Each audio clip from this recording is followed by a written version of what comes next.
August 16th, 2014. Medication efficacy for an individual with schizophrenia and bipolar disorder. When I wake up in the morning, my sensory responses and my bodily functions seem to respond with too much hypersensitivity. It explains why I sleep at such long hours and wake at such late hours, because the moment I try to wake up at an earlier count, I am back to resting on the pillow. I can barely breathe at times.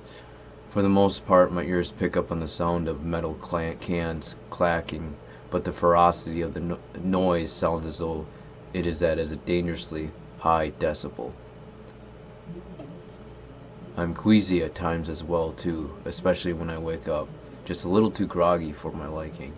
I want to get up and do something, but that seems too grotesque for me. Eating is such an example. Even laughing is another that I seem to have lost. Too much of it only hurts the damaged brain that my decapitated personality can take. I lost a lot of who I was, the joy, the pleasures in life that I used to respond to so well, but I can't help it. You see, I'm also pushing hard for stability. I currently take 80 milligrams of Latuda, 1200 milligrams of Lithium, 25 milligrams of Metaprolol, and 1 milligram of Clonazapam. I don't know what is occurring. I feel so much better with a reduction of lithium, as I missed a dose on accident one time, to only find out without that extra dosage, I was left feeling like a gummy pile of garbage. It is quaint, really is. Well, at least I used to believe I had something quaint in me. Now it feels like rubbish. But supposedly, it is doing me some good. I'm getting volunteer hours in between 15 and 20 hours within the last 2 weeks. Plus payment for $15 an hour, helping to renovate my grandparents' home. I'm sad to see that my long 10 to 12 hours of sleep is going to affect me from obtaining any jobs that would grant me the greatest access to the jobs with the most potential. Most jobs ask you to start work from 5 a.m. to 8 a.m., and after tracking my time, I barely get myself awake at 9 a.m. on most days. On average, sleep time is 9:45 p.m., and average wake time is 10 a.m., give and take. Oh yes, and about eating. I have lost 24.6 pounds because my body can no longer salvage a taste for great home-cooked meals. I don't know why. I'm just not hungry, or I just feel too guilty to eat, so thus I don't eat. I used to weigh 148 pounds, but now I weigh 123.4 pounds. And I'll show you quickly. Probably some people knew me in the past, and I can show you where my body's at right now, but you can see how much I've lost just based on the body shape. You can actually see muscle. It looks like it's muscle, but really it's because of so much weight loss, and I probably am going to be losing more and more weight as time persists. But working out seems to affect my mood problem, and if I work out too much, I might get revved up, feel really nice, feel really active, but then all of a sudden the next day I'm having a hard time getting myself up and getting myself active. So in terms of how finesse I feel, this is just garbage. It's just, it might look nice in a mirror to an extent, and I could probably have some more defined areas, but I used to be 125, 123.4 is probably the lowest I've ever been, and I'll probably even get down to 120. I have a feeling if this gets to be like this anymore, I'm for certain I have a food disability, or a food disorder, or an eating disorder, and it's getting to the point where I feel like eating is just bad and it's wrong and I can't eat. So and I don't know how to do that with eating without getting all revved up and angry and aggravated that I had to work first, and I got to work for my food, etc., etc. I get disability food too, and I sometimes have a hard time eating the meals that I'm given there, because even as my ARNS worker, my social worker, said to me that you got to quit thinking on the negative. You got to think more on the positive, that you need to eat so you can work.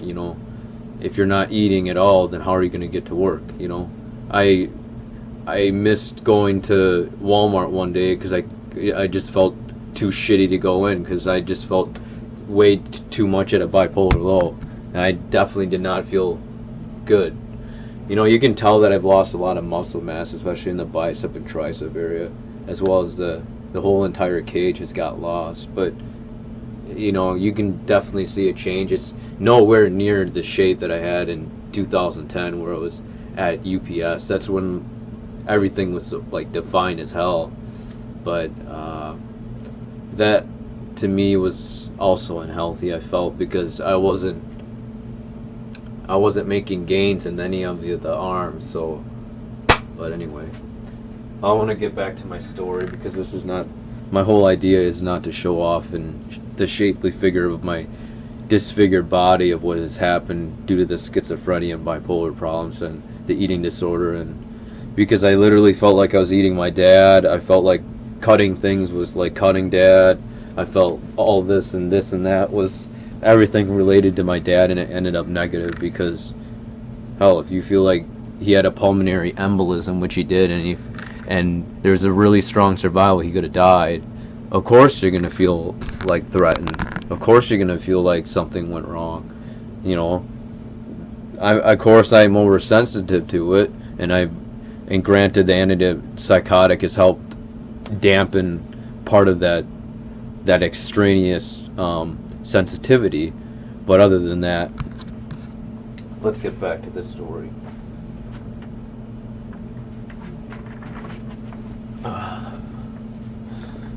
Alright.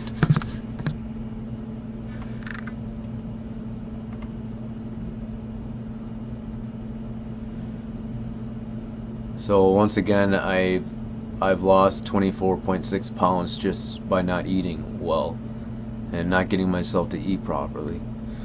So that's like the wrong way to lose weight, folks. And I don't want to consider it an eating disorder, but I feel something's wrong, that it's still affecting me up to this day. And it might be because I'm poor and now I feel the anguish of poverty, but at the same time I'm gonna have to deal with it. I feel volunteering has gave me some purpose, but even up to this day with the dual diagnosis of schizophrenia and bipolar disorder, things have gotten increasingly more difficult to deal with. People would consider this schizoaffective disorder, but my current psychiatrist hasn't placed that label on me yet. Her worry was strictly the psychosis that I was experiencing, which was literally eating from a can of and stabbing it with a can, trying to eat it, feeding a beer can rice, dried up rice, eating with rabbits, like picking at food, trying to get yourself to eat because it got that bad. Peeing in a urine bucket, which we'll get to, and doing the number 2 in a kitty litter box because you felt going to the bathroom was wrong and there's too much death. Death was everywhere. It was life, death, and this whole game of life became about life and death, not game of life, but game of life and death. So I don't think I am happy with it.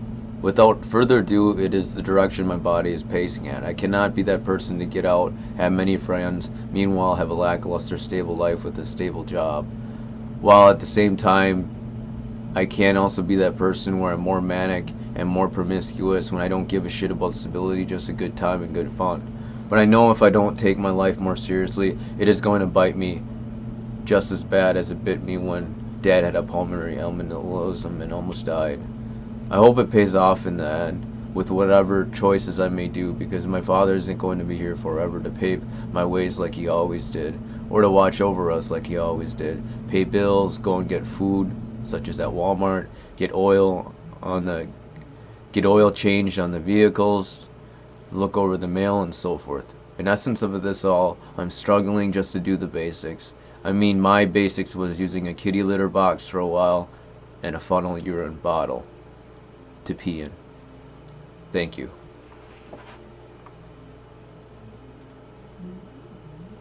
Adios.